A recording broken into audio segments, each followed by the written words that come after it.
Hello, everyone. Hello, hello. Hello, hello. Give everybody time to hop on. It's Monday, live at noon. Hello, everyone. Welcome to today's live session, live at noon. And today we're going to be diving into a topic that's especially important for all amazing mompreneurs out there. And that's the top 5 reasons why bookkeeping can help save on taxes. As busy moms running your own business, keeping accurate financial records is not just about staying organized. It can also significantly impact your tax savings. So let's just hop in and get started. Reason 1, you can get accurate income reporting. As a mompreneur, you juggle many responsibilities. Proper bookkeeping ensures that all your income is accurately reported, which is crucial to avoid penalties and interest from the IRS.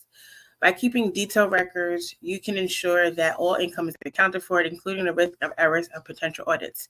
I do want to add also, as far as accurate income, as you all know, we are more in a global society at this moment. So our income does not just, back in the day when we were working small businesses before the internet, basically your income was in one state, New York, or whatever state you're located in. That's what the income was. Now, the IRS and the states want you to report for every state that you make income in. They also want to know how much you make in different states. So where we're located in New York, we're in a tri-state area. So we, even before the internet, we might have been working with New Jersey, Connecticut, and New York.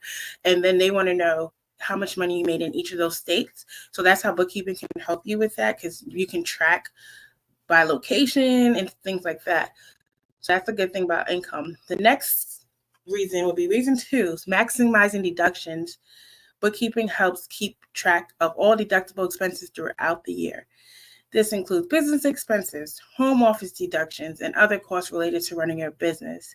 So by maintaining these detailed records, you can ensure that all income is accounted for, reducing the risk of errors.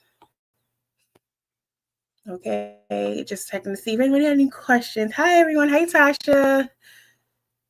Oh, hi, Be Your Spot. Hello, hello. So by keeping those detailed so once again, you can ensure that you don't miss out on any deductions, which can significantly lower your taxable income.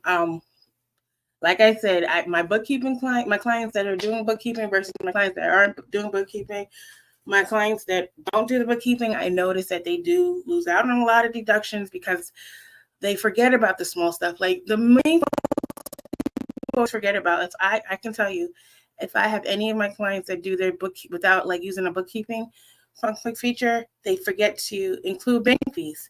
Like you pay all these bank fees and you forget to include that. Or if you have American Express, you don't include your American Express fees or your credit card fees or any interest. A lot of my clients will miss that because of the fact that they're not tracking that throughout the year. So they're only focusing on the big deductions, like whatever it does, like anything. Like for instance, if they are doing clothing, they're only focusing on the clothes that they purchase and things like that, but they're not focusing on the other expenses like office supplies and things like that. All that stuff goes to the wayside. But if you're doing your bookkeeping and you're swiping your debit card or your credit card for your business, that will be able, we can use those two things and put them in your bookkeeping and can track it throughout the year. And yes, you can use your statements, but like I said, if you're using multiple different ways to pay, it gets overwhelming, and you want to get that overwhelm out the way, because it's like similar to trying to lose weight, or whatever. You're trying to lose 100 pounds. Is it easier to lose 100 pounds in one day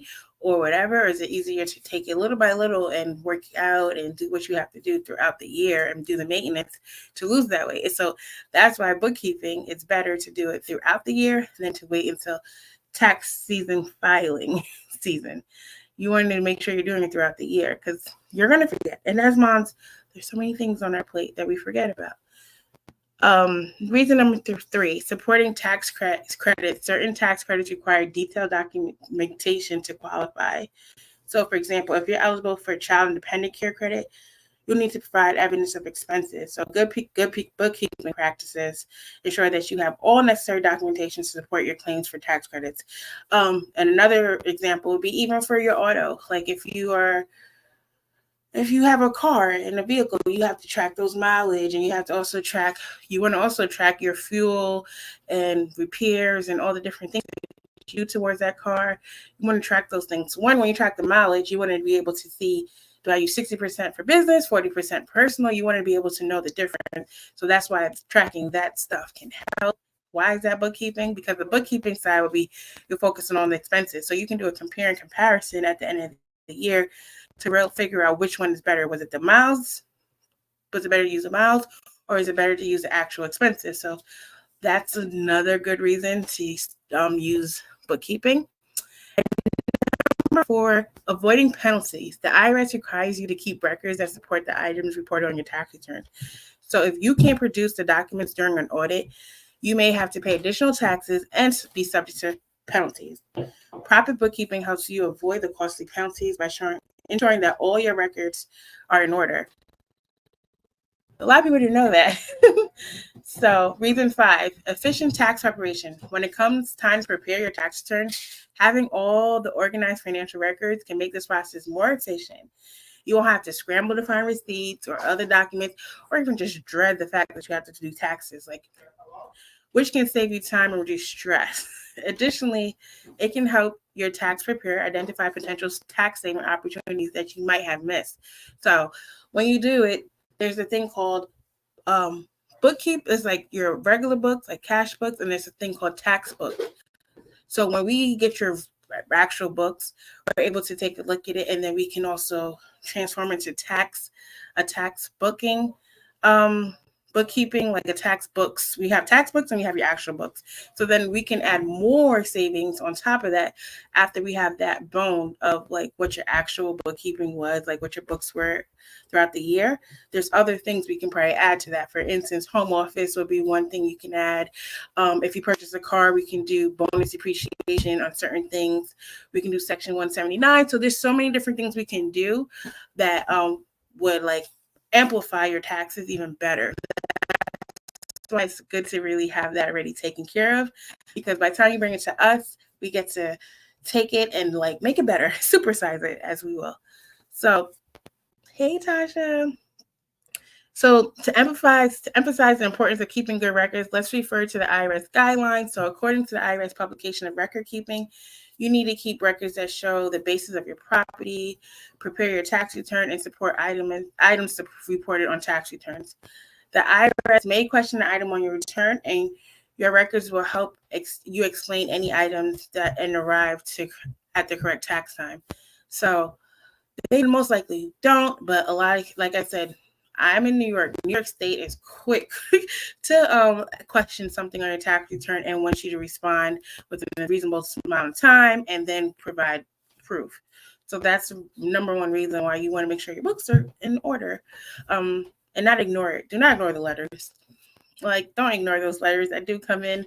It just makes it worse when you ignore. Or what they do is, okay, you ignored it. We're gonna remove this deduction, and we're going to say this is what you really were supposed to owe, and then you're going to have to pay more taxes. So don't avoid letters. So for more detailed information, you can refer to the IRS publication 583, starting a business and keeping records. That's also available on IRS website. That can give you like a whole breakdown on what the IRS is looking for. So that's basically what we use. We use that to help us with our clients and keeping their records accurate based on the IRS website guidelines and most states. So if you go to New York State, they're also going to say refer to IRS publication 583 because they're going based on the federal standards as well. So in conclusion, effective bookkeeping is not just about staying organized. It's a powerful tool that can help you save on taxes, avoid penalties, and make tax preparation more efficient and no more overwhelm, and make your tax preparer so happy at the end of the year. So invest in good bookkeeping practices today and reap the benefits during tax filing season. Because tax season, as you know, starts the whole year. It's not just that January to April, it's the whole year. You're preparing throughout the year for taxes. So I definitely want to thank everyone for joining today. And if you have any questions or need further assistance, you can feel free to reach out and have a wonderful day. But before I head off, let me see who has any questions on Facebook and LinkedIn and Instagram. I have one question. So, what are some common bookkeeping mistakes that can lead to? I have a few that actually popped up. Can lead to missed tax deductions. So, common bookkeeping mistakes include not keeping receipts for small expenses, failing to categorize expenses correctly, and not reconciling accounts regularly.